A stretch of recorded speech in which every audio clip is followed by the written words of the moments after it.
Hello guys, terima kasih sudah mampir di channel Willy Prince. Bagi Anda yang akan menonton video ini, silakan dapat mensubscribe, like, dan komen. Karena subscribe itu gratis, silakan tinggal menekan tombol subscribe ini untuk mendukung channel saya mencapai 1000 subscribe sehingga boleh berkembang untuk senantiasa menjadi berkat bagi dunia ini. Terima kasih.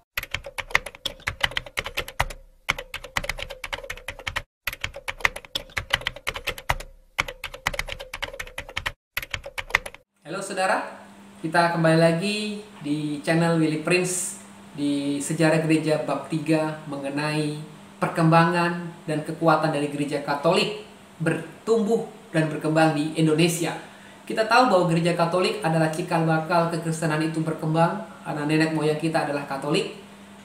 Mereka datang ke Indonesia dengan satu tujuan untuk menyebarkan ajaran Katolik.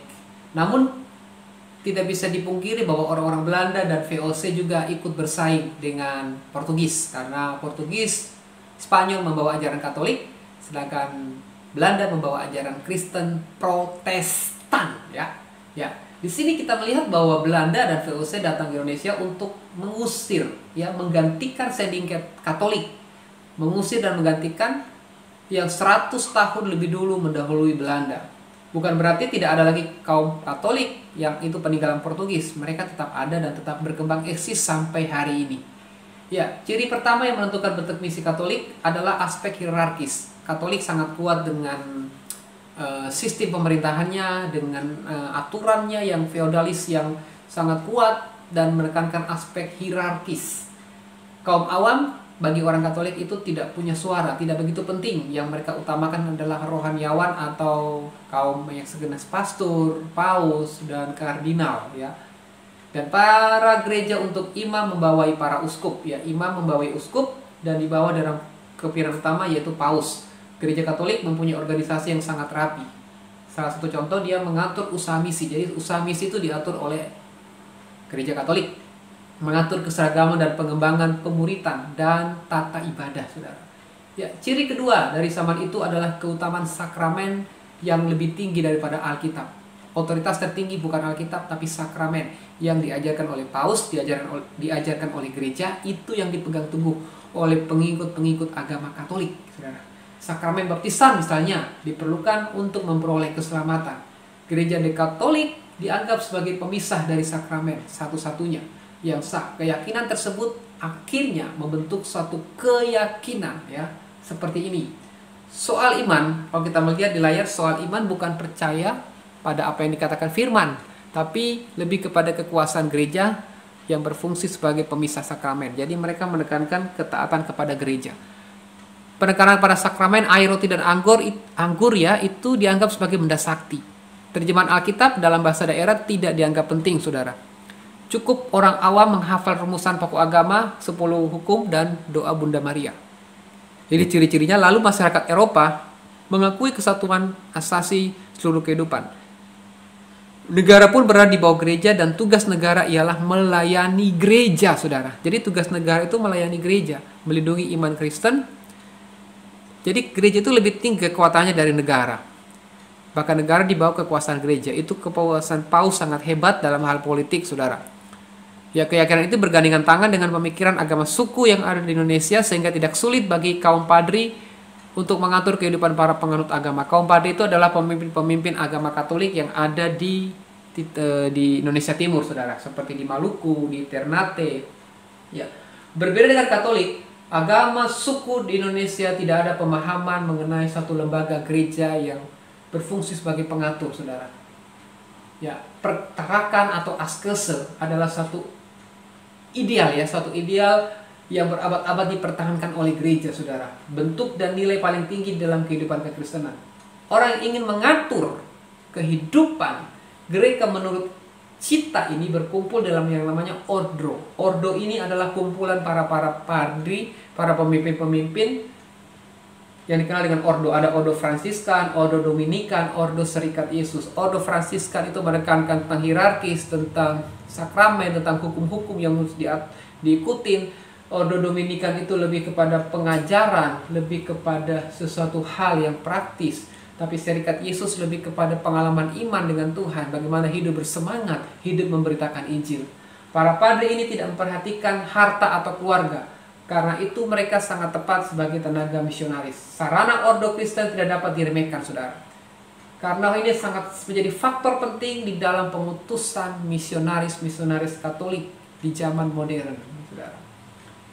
Ya, kalau kita melihat kenapa negara Filipina jajahan Spanyol hampir seluruh masyarakatnya Katolik, sedangkan daerah Indonesia yang diduduki Portugis hanya sedikit yang beragama Katolik, saudara. Ini jawabannya, saudara.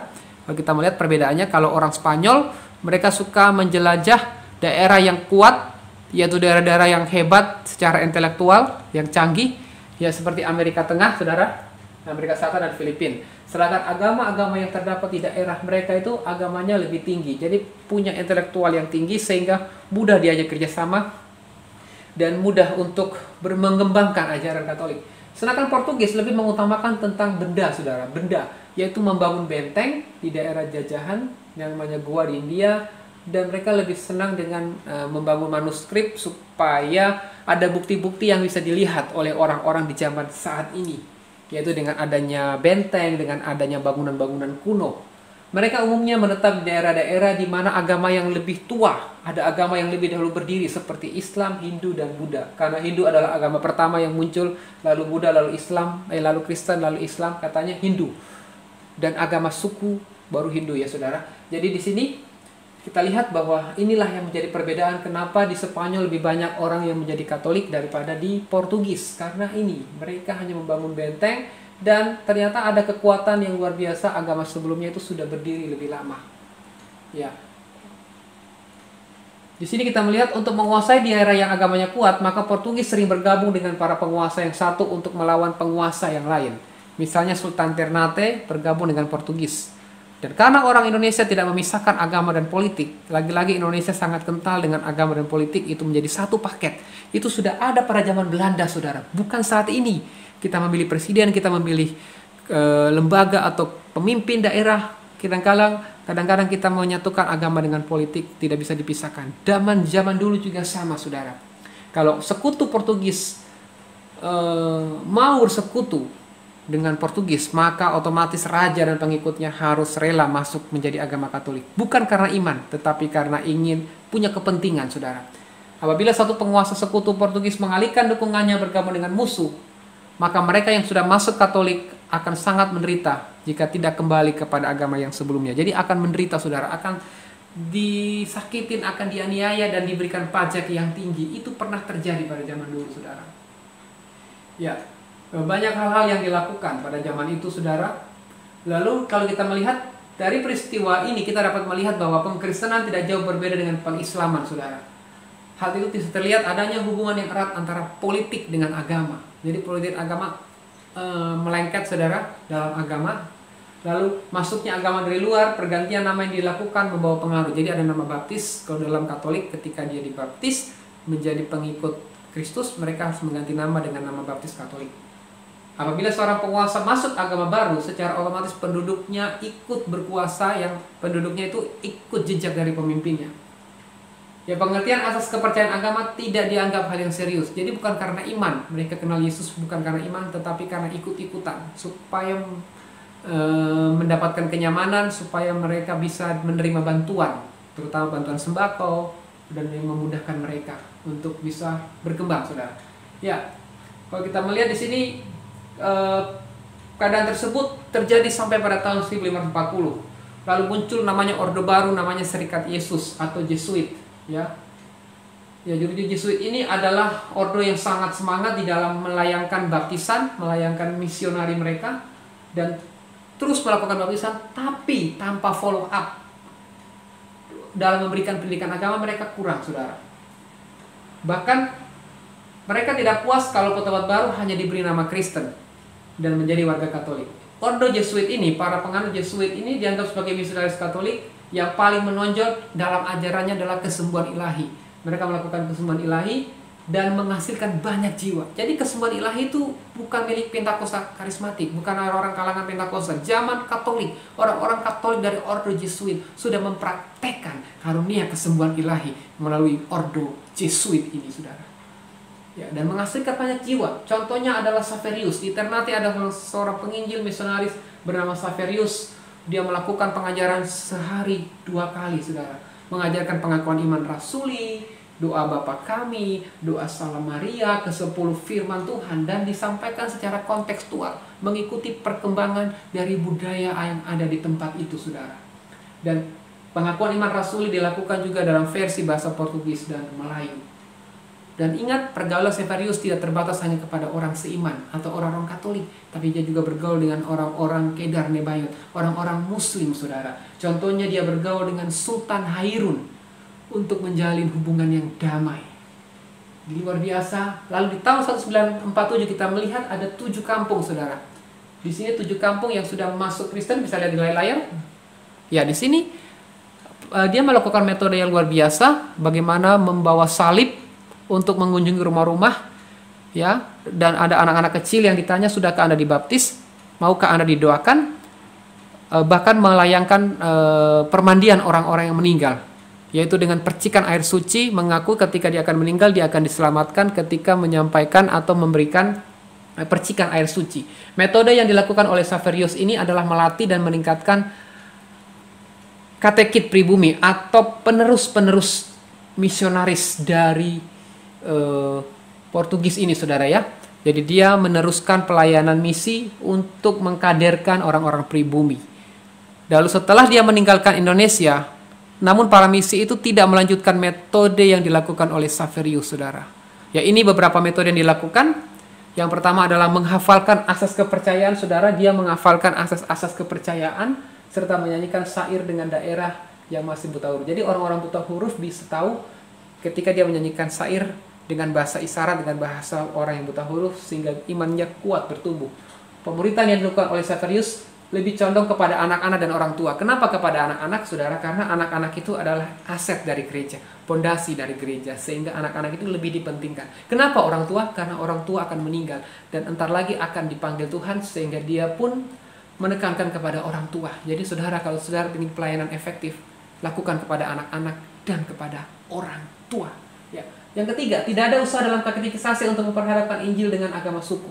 Kepercayaan agama suku baginya, kepercayaan agama suku itu tidak dianggap penting. Kenapa, saudara? Karena bagi dia nggak penting agama suku. Yang penting Injil diberitakan, yang penting Kristus disampaikan. Dan ini menjadi kelemahan dari Xaverius. Sehingga agama suku yang menjadi Katolik, akhirnya mereka kembali kepada kepercayaan lama, kembali kepada agama suku. Sehingga mereka nggak sungguh-sungguh percaya kepada Yesus. Mereka nggak sungguh-sungguh beriman kepada Yesus, karena mereka masih memegang berhala, masih menyembah kepada berhala-berhala. Lalu yang terakhir adalah pemahaman power encounter, saudara. Yaitu perjumpaan dan pengaduan antara kuasa Yesus, kuasa Tuhan, dengan kuasa kepercayaan lama tidak dimengerti. Terutama dalam penyembuhan ilahi. Bagi dia penyembuhan ilahi itu dia percaya dari Tuhan. Tetapi kuasa kegelapan pun bisa meniru. Seperti malaikat terang, saudara. Jadi dia tidak mempelajari tentang apakah penyembuhan ilahi itu benar dari Tuhan atau dari kuasa yang lain. Sehingga dia harus benar-benar memahami tentang konsep agama suku, berhala setempat, supaya tidak salah dalam pengajaran. Ini kelemahan dari Xaverius. Pelayanan dari Franciscus Xaverius yang dilakukan di Maluku. Dari kisah ini kita sungguh diberkati bahwa metode yang dilakukan oleh Katolik memberikan manfaat. Mereka rajin memberitakan Injil, hubungan sosial dengan orang-orang non-Kristen, terutama dengan orang-orang Muslim, itu menjadi jalan damai untuk kita bisa menghargai agama lain, untuk kita saling hidup dalam toleransi, supaya kebenaran Kristus semakin diberitakan dan kasih Kristus semakin dinyatakan di dunia ini. Terima kasih. Tuhan Yesus memberkati.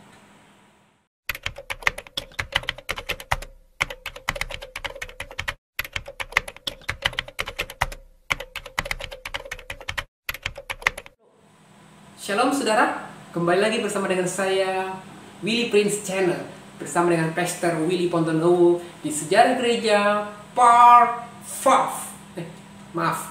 Part 4. Saya nggak ngerti bahasa Jawa, saudara. Ngertinya bahasa Jawa. Part papat.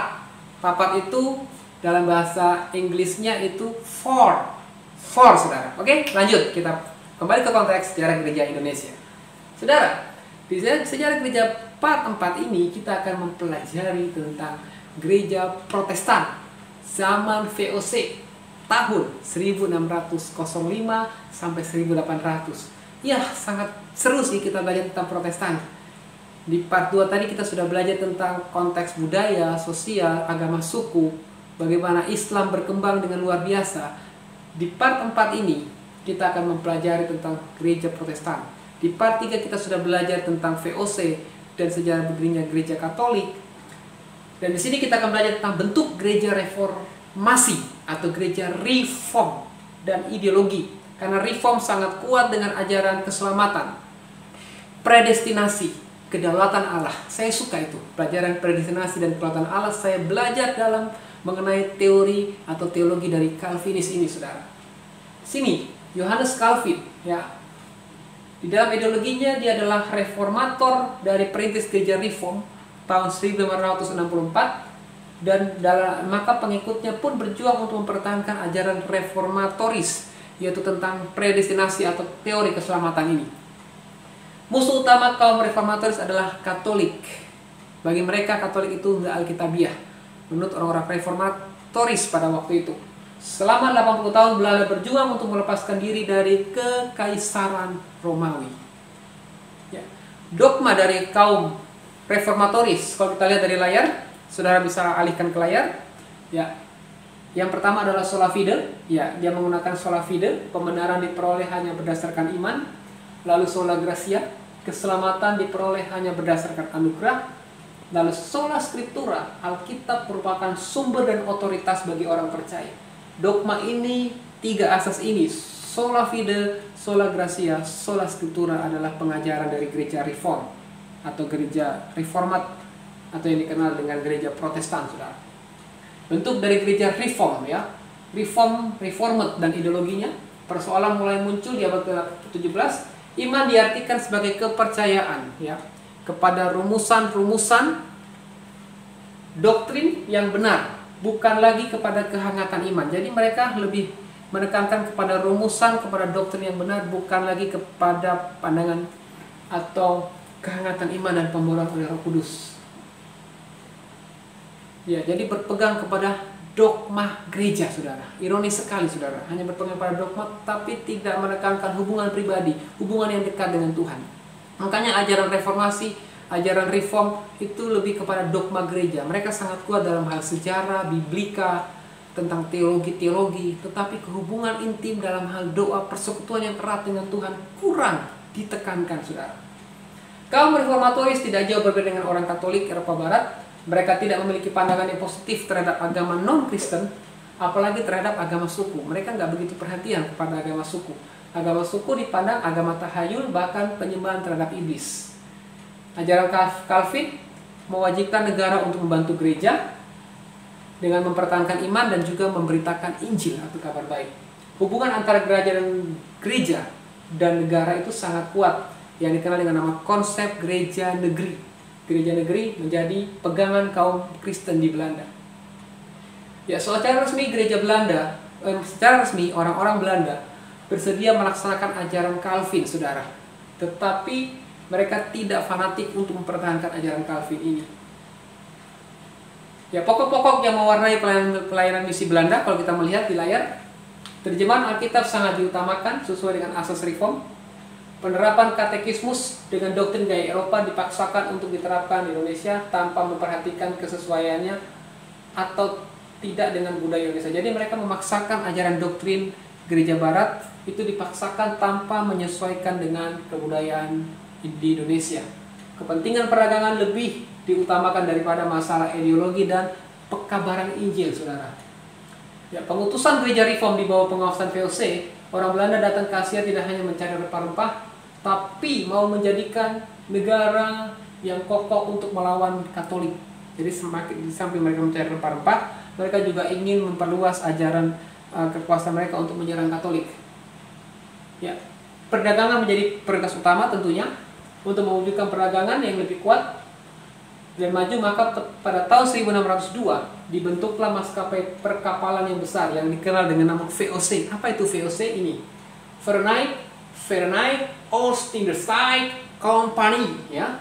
Dikatakan overdomen. Waktu orang Belanda ketemu Indonesia dia katakan overdomen.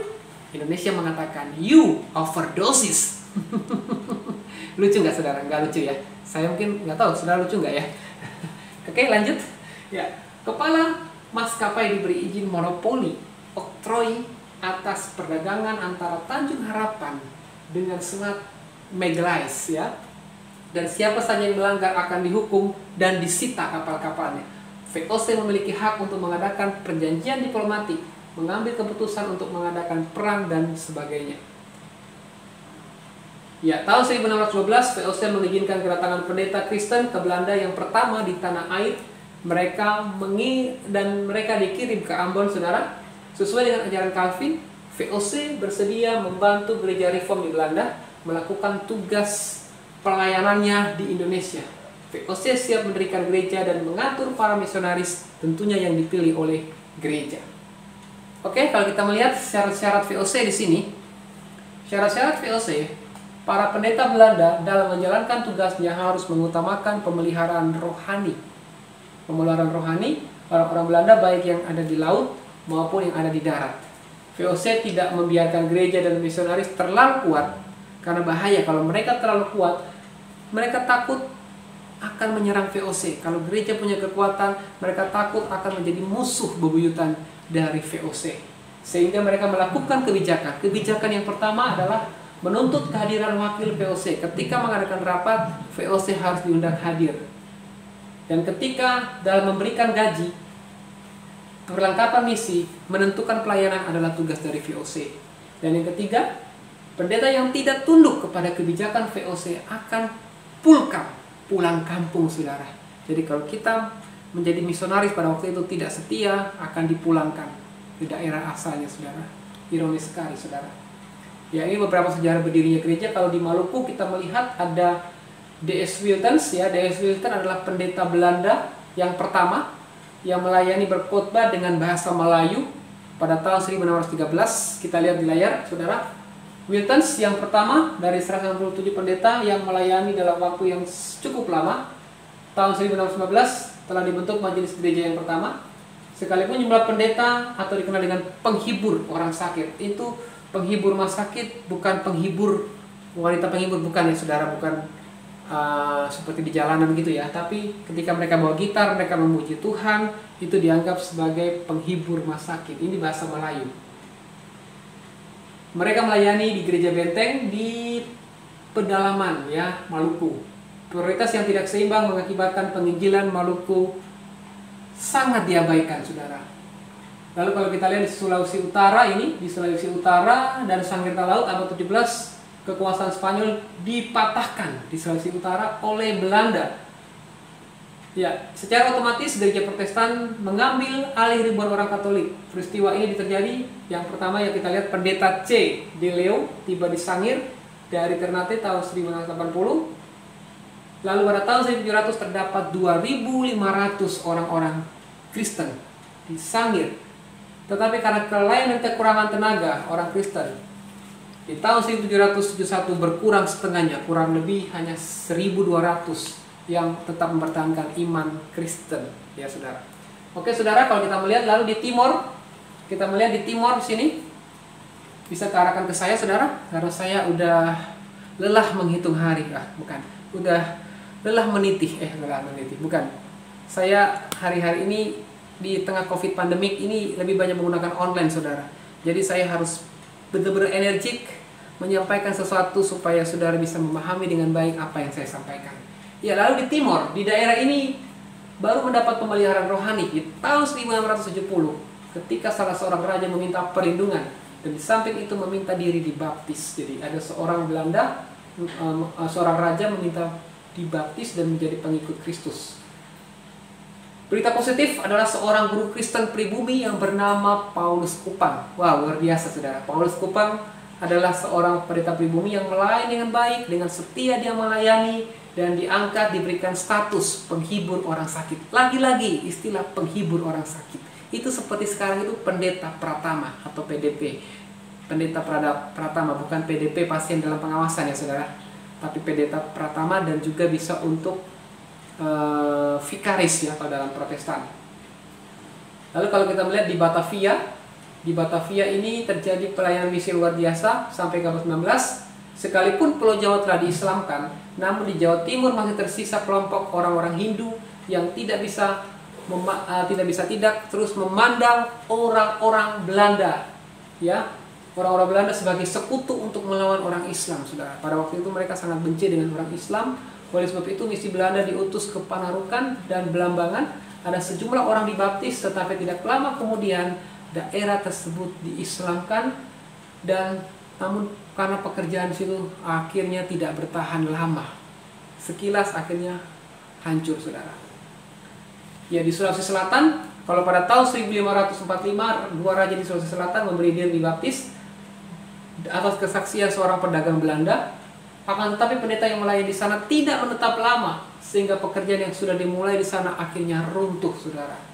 Gereja di Batavia berkembang pesat sehingga tahun 1700 populasi orang Kristen mencapai 1.500. Orang dari golongan Belanda, berbagai bangsa di Asia, di Indonesia ikut terlibat sebagai anggota jemaat. Lalu ada yang namanya Cornelis Senen, ya. Kalau kita dengar Pasar Senen, itu adalah yang stasiun mengambil dari nama Cornelis Senen, seorang tenaga rohaniawan berkebangsaan Belanda dan akhirnya diangkat menjadi calon pendeta. Ya, kita melihat yang terakhir di sini, pandangan sekilas wajah kekristenan pada zaman VOC. Terjemahan Alkitab pada tahun 1688, Perjanjian Baru edisi Melayu rendah, campuran bahasa Portugis diselesaikan. Kita bisa lihat dari layar. Di layar, saudara. Nah, oke. Tetapi banyak pendeta yang tidak suka terhadap terjemahan ini. Kemudian tahun 1701, Leidecker, ya ingat Leidecker, 1701 menyusun kembali dengan bahasa formal dan banyak menggunakan istilah-istilah Arab. Makanya kalau dulu itu nama Yesus dikenal dengan Isa Al-Masih. Makanya Isa Al-Masih itu nama serapan dari bahasa Arab, ya saudara. Isa Al-Masih itu merujuk kepada Yesus Kristus. Lalu kata gereja adalah masjid. Masjid itu adalah rumah Tuhan, tempat ibadah. Jadi kita menggunakan istilah masjid untuk gereja, dan Yesus itu dipakai dengan nama Isa Al-Masih, saudara. Ya. Namun itu sulit dimengerti, saudara, bahasa Melayu. Lalu mereka melakukan kewajiban agama. VOC mewajibkan untuk semua orang Kristen mengadakan ibadah dan doa malam. Itu wajib, saudara, dan diabsen. Ibadah malam dipimpin oleh seorang guru pribumi atau seorang penghibur orang sakit. Tata ibadah disesuaikan dengan budaya atau yang berlaku dari orang-orang Belanda. Yang terakhir, saudara, ada namanya gereja Tirwan Belanda. Ada hal tertentu yang lazim dilakukan Belanda tetapi tidak di Indonesia. Penyimpangan yang paling besar adalah pembaptisan orang dewasa tanpa melakukan sidi. Jadi itu penyimpangan. Mereka melakukan baptisan orang dewasa tetapi tidak melakukan peneguhan sidi atau katekisasi baptis. Setelah menerima baptisan, mereka tidak otomatis mengikuti perjamuan. Harus ada bukti mengenai hidup suci untuk mengikuti katekisasi. Makanya orang-orang Kristen Protestan sangat keras dengan ajaran perjamuan kudus. Sebelum perjamuan harus ada katekisasi perjamuan, sebelum baptis harus ada pengajaran tentang baptisan. Pelayanan terhadap orang miskin. Gereja Katolik dan Protestan cukup sehat dalam melaksanakan hal ini. Memelihara orang miskin dan mengunjungi orang sakit adalah bagian dari pelayanan mereka. Sekian sejarah gereja Indonesia part 4. Tuhan Yesus memberkati.